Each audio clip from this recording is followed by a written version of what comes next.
जाती है। यहाँ पे अपने मन से सामने से क्यों कोई नाम बनाता है यार। लेकिन मैम अभी हम आके बोले कि हम अक्षरा सिंह, हम तो डायमंड स्टार, क्या बोलोगे?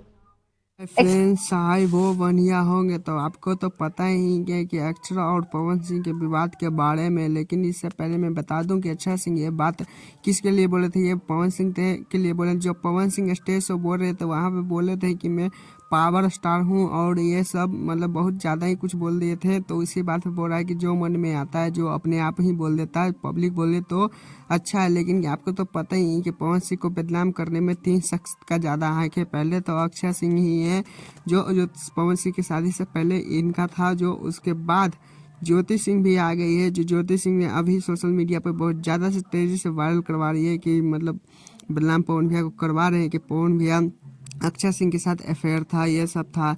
तीसरा में थे जो आ रहे हैं वो थे खेसारी लाल। जो खेसारी लाल भी पवन भैया को गिराने में लगे हुए थे, लेकिन खैर अभी तो खेसारी भैया दोनों साथ हो गए हैं, अभी भाई भाई मानते हैं। लेकिन आप लोग प्लीज़ चैनल पे न तो चैनल को सब्सक्राइब, वीडियो को लाइक करें। और हाँ, ये वीडियो तो फोटो देखकर आप लोग ये चौंकिए मत, ये ब्लॉग चैनल है इसका। प्लीज़ कमेंट में लिंक दिया गया है, जाकर इसका प्यार सपोर्ट बनाए रखें। हाँ, और यूट्यूब पर भी जाकर सर्च मार लें, अमित ब्लॉग 930 प्यारा वीडियो बनाता है, जाके इसका भी सपोर्ट कर दे मेरे भाई। ठीक है, टाटा बाय बाय, आज के लिए इतना ही।